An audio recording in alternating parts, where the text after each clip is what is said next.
Assalamualaikum warahmatullahi wabarakatuh. Alhamdulillah, assalatu wassalamu ala rasulillah Sayyidina wa maulana Muhammad ibn Abdillah wa ala alihi wa sahbihi wa mawalah. La hawla wa la quwata illa billah, amma ba'da. Alhamdulillah, thumma alhamdulillah, bersyukur kepada Allah subhanahu wa ta'ala. Kita dipertemukan di majlis yang mulia, yang tidak ada yang berkumpul di tempat yang seperti ini kecuali semoga Allah berikan panjang umur dalam ketaatan kepada Allah Subhanahu wa taala. Yang hadir dalam keadaan memiliki dosa, semoga Allah keluarkan dari tempat ini dalam keadaan terampuni dosa-dosanya. Yang sedang punya hajat kebutuhan, Allah cukupi semua hajat kebutuhannya. Yang sakit, Allah sembuhkan dari berbagai macam penyakitnya. Yang sedang punya problem, Allah mudahkan semua urusan dan problem-problemnya. Yang punya utang, Allah mudahkan untuk melunasi utang-utangnya. Yang semoga keluarganya jadi keluarga yang sakinah, mawaddah warahmah, keturunan putra-putri soleh, solehah, istiqamah melaksanakan ibadah hingga akhir hayat kita mendapatkan husnul khatimah. Amin amin ya rabbal alamin. Hadirin wal hadirat hadani Allah wa yakum ajma'in. Mari kita lanjutkan kajian kitab Sulam Taufik, masih tentang masalah syarat bermakmum. Untuk materi insyaallah akan dibacakan mangga oleh Pak siapa, Pak Haji Tatang. Ya, mangga. Bismillah. Bismillahirrahmanirrahim.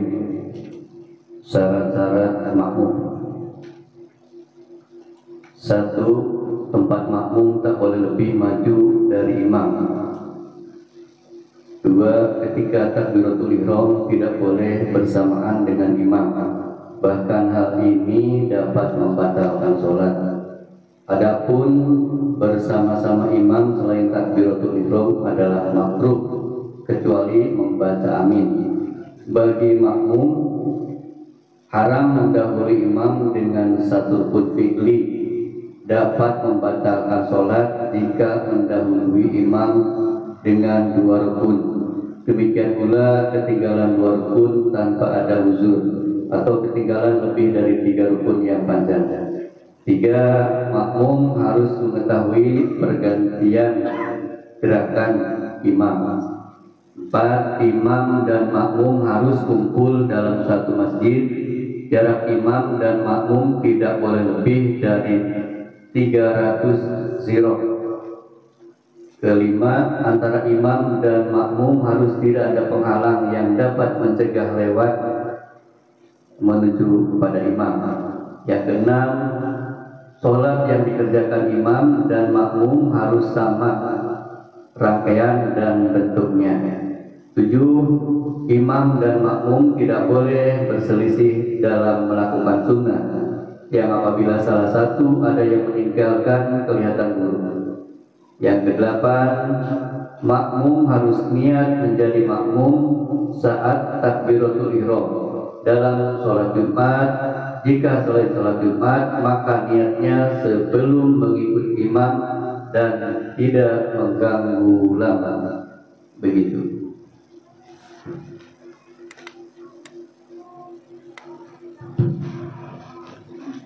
Bismillahirrahmanirrahim. Yajibu ala kulli man shalla muqtadiyan fi jum'atin aghiriha alla yataqaddama ala imamih fil mauqif. Kewajiban dalam berjamaah. Ini syarat jamaah ya, syarat bermakmum. Ini kita tahu salat jamaah itu Nabi katakan bahwasanya salatul jamaah. Salat jamaah ini lebih baik daripada salat sendiri. Ini Nabi sangat keras untuk dalam masalah salat jamaah ini. Jadi sampai Nabi berkata bahwasanya saya akan perintahkan seseorang untuk mengumandangkan adzan. Kemudian aku akan perintahkan seorang untuk ngimamin sholat. Aku akan berkeliling mencari orang-orang yang tidak jamaah, aku akan bakar rumahnya. Sampai sekeras itu. Bagi orang yang menyepelekan jamaah. Bagi orang yang menyepelekan jamaah. Nah, ini sholat jamaah itu keutamanya Nabi katakan bahwasanya sholat jamaah lebih afdol daripada sholat sendiri berbanding derajatnya 27 derajat. Kelipatannya 25 kali lipat. Jadi hadisnya itu ada 25 kali lipat, ada 27 derajat. Makanya kalau ada yang mengatakan bahwasanya 25, kok 25 sih? Perasaan 27 deh. Itu kalau yang 25 itu dilipat gandakan. Jadi orang sholat sekali, sholat subuh sekali dengan berjamaah, itu dilipat gandanya 20 kali lipat. Adapun derajat itu, kalau derajat itu adalah kualitas. Derajat itu kualitas. Jadi kualitas orang yang sholat berjamaah itu 27 derajat lebih hebat, lebih utama daripada orang yang sholat sendiri. Bahkan disebutkan bahwasanya di antara keutamaan jamaah, ketika ada orang yang sholat berjamaah, kemudian imamnya fasih umpamanya, maka makmum, andainya makmum ada yang tidak fasih, ada yang tidak khusyuk, itu diterima gara-gara imamnya fasih, gara-gara imamnya khusyuk. Atau umpamanya imamnya gak khusyuk, imamnya kurang fasih, tapi ada di antara makmum itu yang kemudian ikhlas, tulus, atau fasih umpamanya, maka sholat jamaah mereka itu diterima sebab ada yang tulus, ada yang ikhlas ini. Atau umpamanya sampai disebutkan begini, sampai disebutkan seandainya ada orang melaksanakan jamaah, imamnya nggak khusyuk, makmumnya juga nggak khusyuk, makmumnya nggak ada yang khusyuk seorang pun, itu aja diterima oleh Allah. Kenapa? Karena berkah mau berjamaahnya. Makanya demi Allah, sayang kalau kita sholat nggak berjamaah. Kita belum tentu benar, sholat kita belum tentu benar. Kalau pengen diterima oleh Gusti Allah dan dinilai oleh Gusti Allah, maka jamaah, maka sholat jamaah. Dan keutamaan sholat jamaah ini sangat luar biasa. Orang yang sholat jamaah ini sampai Nabi menyebutkan bahwasanya man tatahhara min baiti, barang siapa yang sudah bersuci dari rumahnya, kemudian dia berjalan untuk menuju masjid, untuk melaksanakan sholat jamaah, maka setiap langkahnya Allah catat satu kebaikan, Allah hapuskan satu dosa, dan Allah angkat satu derajat. Itu belum sholat, belum jamaahnya, belum sholatnya, belum, baru jalan kaki dari rumah sudah punya wudhu. Makanya kalau mau sholat jamaah itu usahakan punya wudhu dari rumah, karena nilainya beda. Orang yang berangkat engke wudhu di masjid umpamanya, ya dapat pahala, cuman dia tidak mendapatkan keutamaan setiap langkahnya. Dah saya masuk hitut, mungkin nanti hitut mau urusan ayeuna mau wudhu baheula. Gitu. Ini jamaah, sholatnya belum, pahalanya udah sama Gusti Allah. Makanya orang yang semakin jauh, tapi dia jauh dari masjid, tapi dia selalu datang ke masjid, nggak bisa tidak orang itu akan diangkat derajatnya oleh Allah, akan menjadi orang sukses. Nggak bisa tidak, akan menjadi orang sukses, karena derajatnya semakin banyak langkahnya, semakin tinggi derajat yang akan dia peroleh. Dan hebatnya lagi, banyak tentang keutamaan sholat berjamaah. Di antaranya yaitu bahwasanya Nabi mengatakan bahwasanya barang siapa yang sholat isya secara berjamaah, maka dia seperti melaksanakan sholat setengah malam, dari maghrib sampai jam 11:30 lah. Dan barang siapa yang melaksanakan sholat subuh berjamaah, maka dia seperti melaksanakan sholat malam sepanjang malam, dari mulai maghrib sampai ke subuh. Ini sholat jamaah subuh. Makanya jangan sampai tinggalin sholat subuh berjamaah, karena ada peringatan khusus yang meninggalkan sholat isya dan sholat subuh. Nabi mengatakan bahwasanya sholat yang paling berat, athqalus sholat alal munafiqin, sholat yang paling berat bagi orang munafik itu adalah isya dan subuh. Jadi kalau umpamanya kita berat melaksanakan subuh, sok introspeksi, kita punya dosa apa? Kita punya dosa apa? Karena cirinya orang sholat yang paling berat untuk dilakukan oleh orang munafik isya dan subuh. Dan bahkan orang yang melaksanakan subuh berjamaah ada jaminan keamanan dari Allah Subhanahu wa taala. Kemudian ada lagi lebih spesifik lagi, disebutkan bahwasanya man shalla ma'al jamaah, barang siapa yang sholat berjamaah 40 hari 40 malam, tudriku takbiratul imam, dia mendapatkan takbiratul ihramnya imam, maka falahu baro'atani, dia mendapatkan 2 pembebasan. 1 pembebasan dari api neraka, yang kedua pembebasan dari kemunafikan. Gak bakalan dicatat sebagai orang munafik. Orang yang menjaga sholat berjamaah 40 hari 40 malam dengan mendapatkan takbiratul ihram imam. Artinya ketika imam takbir, dia sudah siap untuk takbir. Cuman nanti gak boleh imam takbir Allah belum mengucapkan roh lafaz akbar, makmum udah Allah, nggak boleh. Nanti diterangkan di sini. Jadi orang yang menjaga sholat jamaah 40 hari 40 malam, maka dia mendapatkan 2 dan mendapatkan takbiratul ihram imam.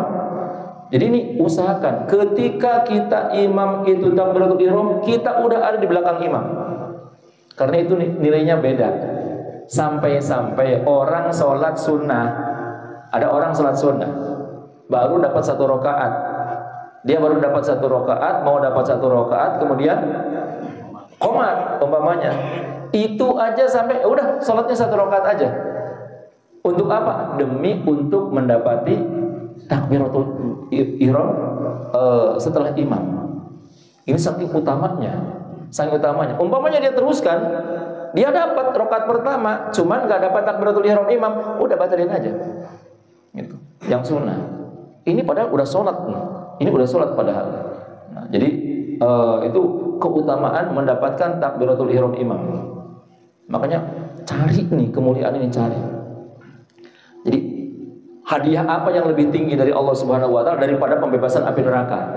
Orang yang dijamin masuk surga pasti masuk surga, tapi tidak menutup kemungkinan dia masuk neraka dulu. Tapi kalau orang itu sudah dijamin nggak bakalan masuk neraka, di akhirat tempat dengan 2. Kalau enggak nerakanya surga. Kalau orang dibebaskan dari neraka, dia tidak akan masuk ke dalam neraka, berarti langsung kena surga. Ambil tuh, ambil.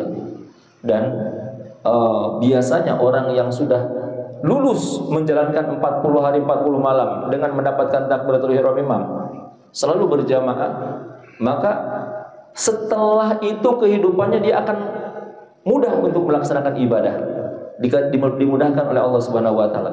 Kok umpamanya kita udah 40 hari 40 malam sholat berjamaah bersama dengan imam, kok umpamanya kita masih malas, umpamanya masih berat, umpamanya, berarti yang kemarin 40 itu ada yang kurang benar. Yang 40 itu ada yang kurang benar. Ini banyak keutamaan tentang masalah jamaah ini. Namun jamaah yang begitu besar, yang begitu hebat, yang begitu utama, ini ada aturan mainnya.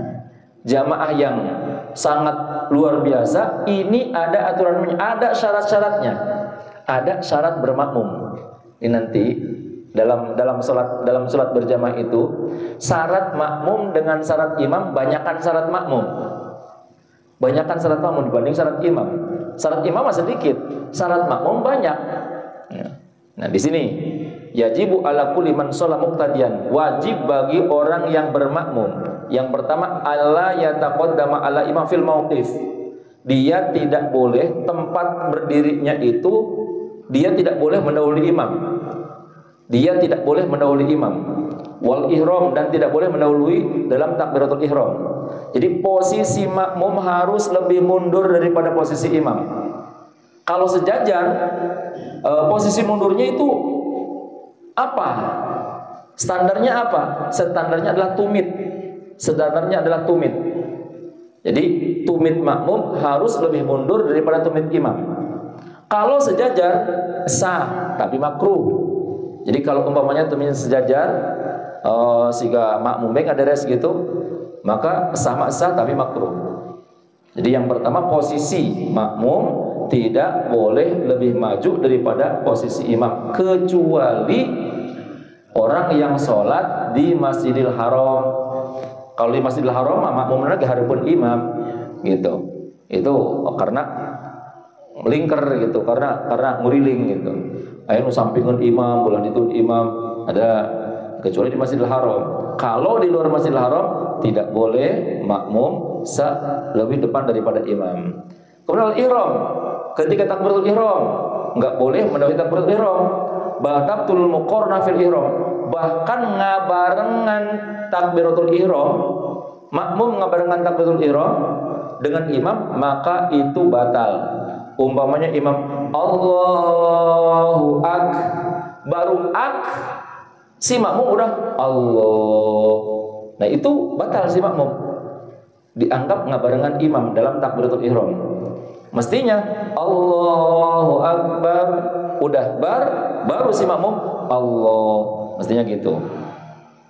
Wa tukrahu fi ghairihi illa ta'min. Kemudian makruh hukumnya makmum ngabarengan imam pada selain amin.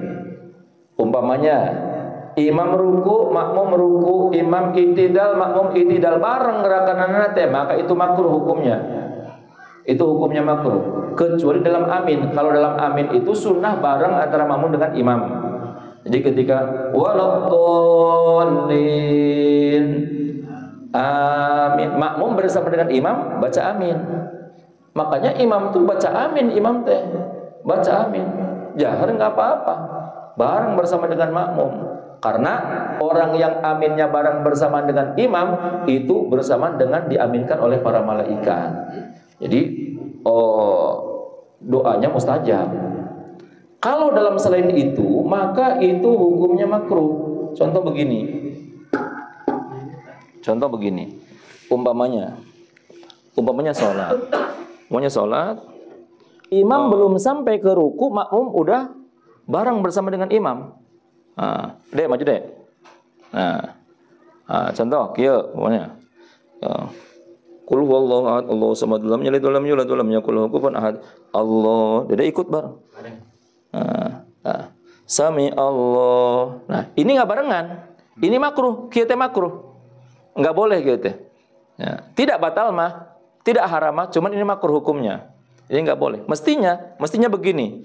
Aturannya itu yang afdol, yang paling utama itu ketika Allahu Akbar. Nah, baru ini turun. Sami Allahu liman hamidah. Ulah maka udah. Kayak udah liman hamidah baru bangun. Sami Allahu liman hamidah. Gitu. Allahu akbar baru turun. Allahu akbar. Allahu akbar. Gitu. Allahu akbar. Nah, ini harusnya begini. Idealnya seperti itu. Jadi kalau umpamanya udah duduk lagi. Sebelum imam ke posisi yang dituju, makmum jangan gerak dulu. Bagusnya seperti itu. Gitu. Bagusnya. Kalau makmum melakukan gerakan sementara imam belum sampai kepada posisi yang dituju, itu dianggap muqaronah atau ngabarengan. Itu makruh hukumnya. Apanya? Jamaah dapat, pahala jamaahnya dapat. Cuman pahala itunya, pahala berjamaah mandirikeun ti makmumna, ti imamna tidak dapat. Itu kehilangan keutamaan gerakannya.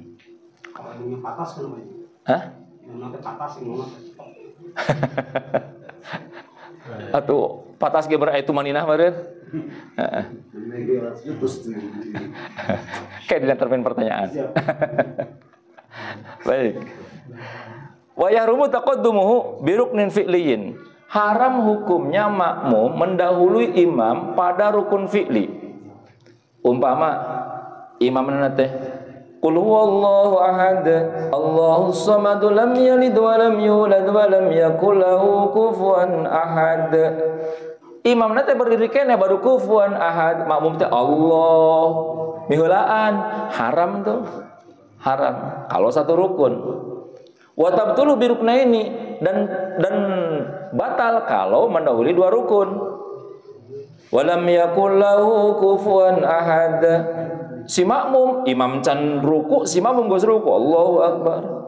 Kemudian imam teh berdiri kene, makmum sami Allah liman hamidah. Imam baru mau ruku, makmum mau sujud. Nah, itu batal karena mendahului dua rukun berturut-turut si makmum. Wa kada ta'khur anhu bihi man ghairi udhrin wa bi akthar min thalathati arkan tawilah lahu. Begitu juga at-ta'khur, batal lagi makmum kalau manderikeun dari imam dengan 2 rukun fi'li. Umpamanya dengan sengaja tanpa ada uzur ya. Umpamanya walam yakul lahu kufuwan ahad. Allahu akbar, si imam ruku. Samiallahu liman hamidah, makmum masih berdiri. Itu engke gampang disusul lah ku orang ngetem bae heula upama cek makmum teh gitu.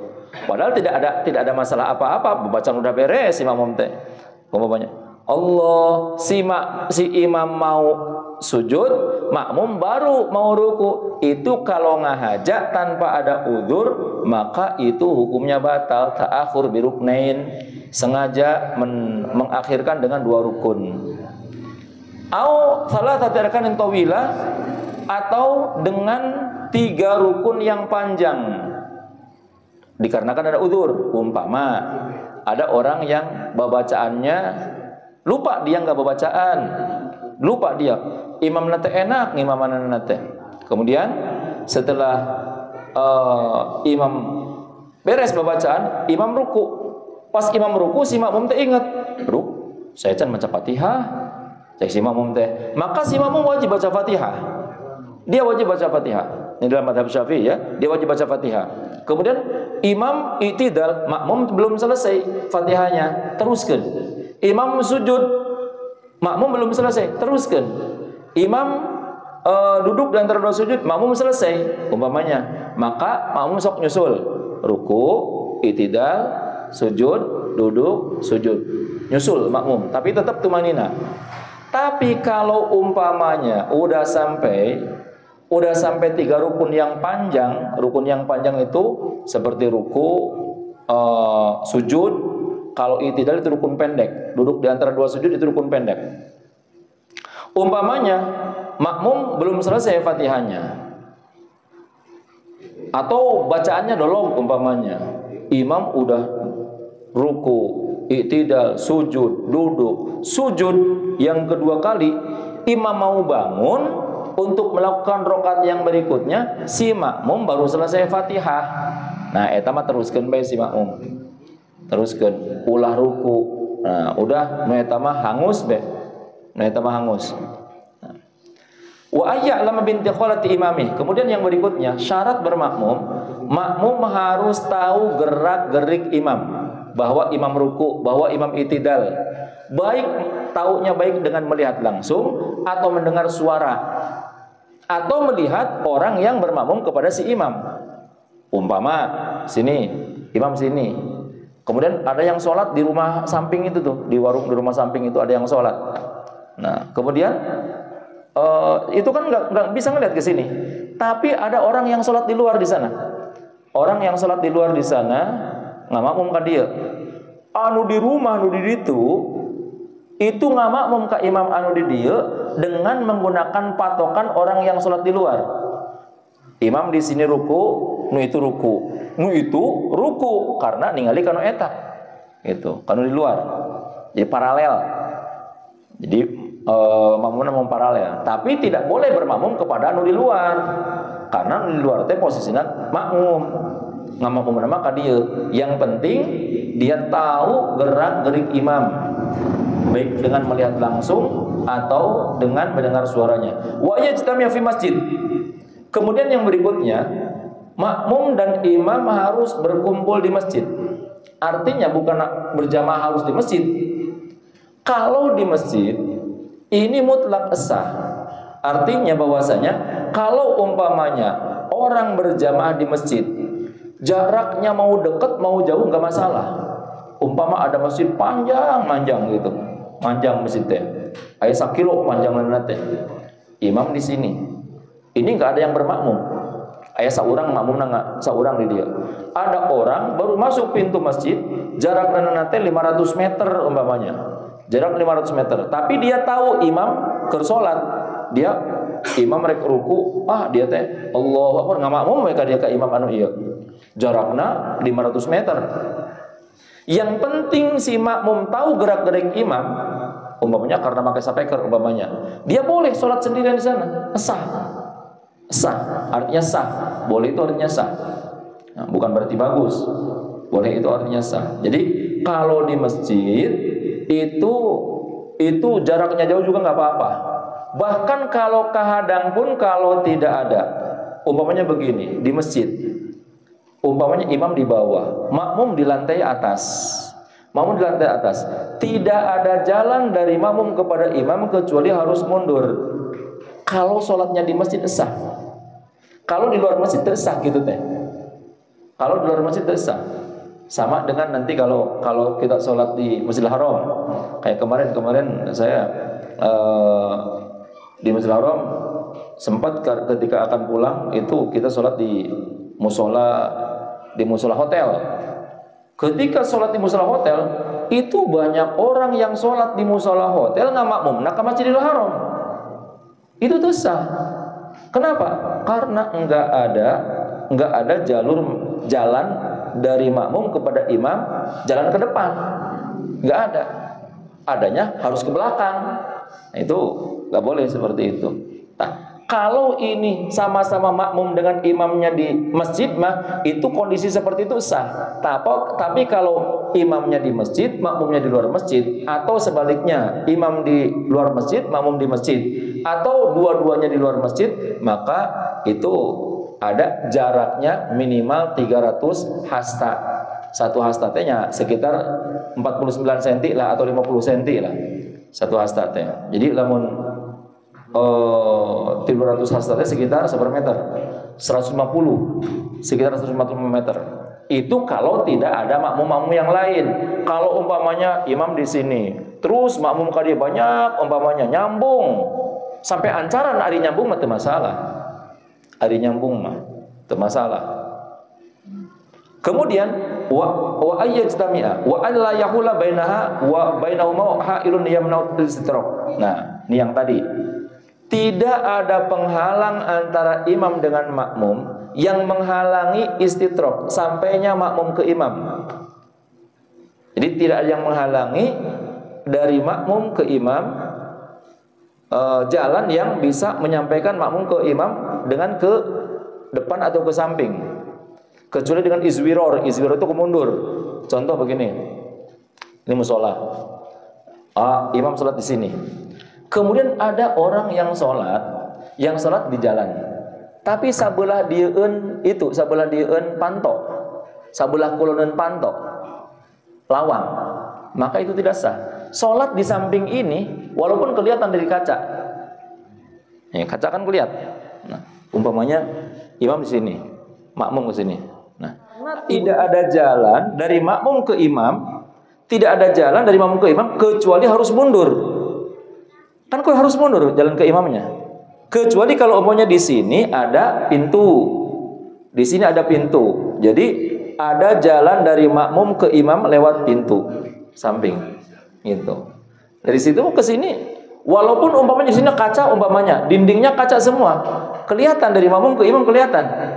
Maka itu tidak sah karena yang ada ha'il, ada penghalang yang na'ul istitraq yang bisa menghalangi sampainya makmum kepada imam kecuali harus dengan mundur. Nah. Ya, seperti tadi, seperti yang sholat di Masjidil Haram, sholat di hotel itu. Yang sholat di hotel bermakmum naka imam di Masjidil Haram. Kemudian yang selanjutnya syarat bermakmum wa ayyatawafaqo nadmu sholataihima, harus cocok gerakan makmum dan imam. Gerakan makmum dan imam harus cocok. Makanya makmum harus tahu dulu ini imam sholatnya, gerakan sholatnya cocok apa enggak dengan saya. Jadi gerakannya cocok dengan makmum, bukan sholatnya cocok, bukan. Bukan berarti sholat duhur, imam sholat duhur, makmumnya harus sholat duhur juga. Sholat asar, makmumnya sholat asar. Bukan begitu, seperti itu, bukan. Jadi yang penting mu'dhamul arkan. Jadi mayoritas daripada rukun-rukun sholatnya sama antara makmum dan imam. Mengecualikan yang tidak sama. Contoh, imamnya sholat jenazah, makmumnya sholat subuh. Itu tekaci. Kenapa? Karena tidak sama. Gerakannya tidak sama. Salat jenazah mah kan teu aya ruku, teu aya sujud. Atau imamnya salat gerhana. Imamnya salat gerhana, makmumnya salat subuh umpamanya. Maka itu tidak sah. Tapi kalau umpamanya imamnya salat duhur, makmumnya salat asar, itu sah karena bentuknya sama. Atau imamnya sholat sunnah, makmumnya sholat fardu, itu juga sah. Umpamanya ada orang habis sholat, kemudian dia habis sholat jamaah, kemudian dia sholat ba'diyah, habis ngadoa non dia ba'diyah. Ada orang baru datang, ada orang lagi sholat nih, saya mau ngamakmum, nepak, padahal mah kudu nepak sebetulnya nama, nepak, kemudian dia bermakmum sholat duhur kepada orang yang ba'diyah duhur. Itu sah. Teu kudu pusing. Urang teh keur salat ba'diyah teh. Jamaah teh ngamakmum sinaha? Urang mah salat ba'diyah ieu mah. Gitu. Teu usah pusing, ingkeun we. Komo kadang-kadang aya. Pernah simkuring di satu masjid lah di sana di sebelah timur sana di Maleber. Itu ketinggalan begitu udah sampai sana itu udah selesai jamaah. Aduh. Tapi ada orang yang sedang sholat, kemudian datang, saya ke sana, kemudian tenepak tenang, Allah di belakangnya kan, belakang sedikit, Allahu Akbar, baru Allahu Akbar ngaliuk manehna teh, Kang abdi mah sholat sunnah, dibatalkeun, la haula wala quwata illa billah. Makanya kita harus ngaji, udah biarin aja, dan itu sah, dan itu sempurna, kecuali kalau semuanya makmum tahu dia sholat sunnah, makmum sholat fardu, tahu sah, tapi makruh. Kalau memang tahu, tapi kalau tidak tahu tidak makruh, sah. Makanya udah biarin aja. Kemudian yang berikutnya, wa alla yatakhalafa fi sunanin tafkhusul mukhalafa fiha. Syarat bermakmum, makmum tidak boleh menyelisihi imam dalam kesunahan yang dianggap buruk menyelisihinya. Contoh seperti tasyahud awal wajib ta sunnah. Tasyahud awal wajib ta sunnah? Sunnah. Tasyahud awal mun salat maghrib ngahaja teu make tasyahud awal sah teu? Urang lah teu rajin tasyahud awalna rakaat kadua teh langsung berdiri aja lah, ngahaja bukan karena lupa, sah teu? Sah teu? Kalau sholat maghrib tasyahud jangan hiji di akhir wungkul, rakaat kaduanya teu tasyahud awal ngahaja ambil tereh, sah teu? Sah teu? Sah karena tasyahud awal mah sunnah. Kan sunnah ab'ad. Sunnah ab'ad. Kalau ditinggalkan baik sengaja ataupun lupa, itu nanti sunnah diganti dengan sujud sahwi, ditambahkan dengan sujud sahwi.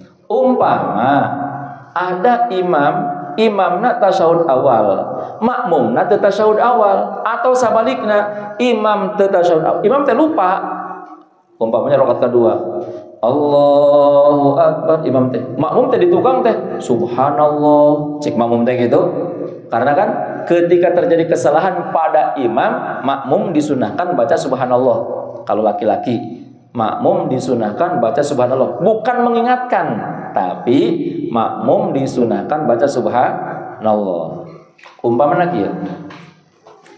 Imam teh rakaat kedua teh dia langsung bangun. Allahu Akbar. Makmum kemudian subhanallah. Imam teh da kagok kada geus berdiri, lanjutkeun we. Si makmumna teh ieu heula non tasyahud awal si makmumna teh, maka itu batal si makmum. Karena makmum menyelisihi imam dalam kesunahan yang dianggap jelek menyelisihinya. Beda dengan kunut. Makmum kunut, imam enggak, atau sebaliknya imam kunut, makmum tidak. Itu mah enggak apa-apa. Karena kunut mah bukan gerakan. Kunut itu doa. Kunut itu doa, bukan gerakan. Bukan mengangkat tangannya, bukan. Jadi ari kunutnya bukan mengangkat tangan. Kunutnya membaca Allahumma hdina fiman. Tah eta. Jadi lamun umpamana kunut teu mengangkat tangan kaci. Salat subuh umpamanya Urang teh di Masjidil Haram da kan teu kunut di haram gitu. Urang mah ada biasa kunut, kunut umpamanya. Oh, tuh udah Rabbana lakal hamdu kemudian Allahumma dini fiman hadait wa afini fiman afait wa tawallan fiman tawallait. Nah, tapi teu ngangkat tangan, kaci boleh karena kunut sunnah abad sunnah tersendiri, mengangkat tangan kesunahan tersendiri. Jadi beda antara kunut dengan mengangkat tangan beda. Jadi kunut itu doa. Ketika doa disunahkan mengangkat tangan. Urang ngadoa teu ngangkat tangan kaci. Contoh, ya Allah, pasihan abdi rezeki ya Allah, sing marema poe ya Allah, dagang teh ya Allah, teu ngangkat tangan, doa teh doa, dapat pahala, kita dapat pahala doa. Tapi teu mengangkat tangan, enggak apa-apa, cuman tidak mendapatkan pahala mengangkat tangan saat berdoa. Karena dalam hadis disebutkan innallaha hayyun. Allah itu zat yang maha pemalu. Allah malu jika ada seorang hamba berdoa dengan mengangkat tangan, kemudian Allah kembalikan tangan tersebut sifron dalam keadaan tangan kosong, artinya teu diijabah. Allah malu lamun aya jalma ngadoa ka Gusti Allah sambil mengangkat tangan, malu kalau tidak diijabah. Gus menta bari jeung mengangkat tangan teu diijabah ku Gusti Allah, nah enggak mungkin, malu Allah, gengsi Allah. Makanya disunahkan ketika ngadoa teh mengangkat tangan. Tapi lamun teu mengangkat tangan sah ngadoana, tapi teu meunang pahala mengangkat tangan. Jadi ngadoa ibadah, mengangkat tangan saat doa ibadah yang lain. Kemudian wa ayyan bil iqtida, kemudian disyaratkan harus berniat bermakmum, niat ngamakmum. Maka bila ada orang yang mengikuti gerakan imam tapi tengah makmum maka itu batal. Umpama ada orang, imam nasi ieu. Imam nasi ieu. Tapi lamun tengah makmum teh enak. Ya akhirnya salat be salat. Dina hatena teh niat mufaraqah. Teu niat ngamakmum ka jalma eta. Da saya eta mah babacaan ge umpamanya da saya eta mah kalakuan ge umpamana nyaho orang kalakuana saya eta mah tukang judi umpamanya jadi imam, tapi bacaan mah halus tapi tukang judi, orang tahu gitu kan. Lah, urang mah teu ngamakmum ka saya eta, tapi gerakan mah ngikuti, itu batal. Itu batal yang seperti itu. Nah, wallahu a'lam bishawab.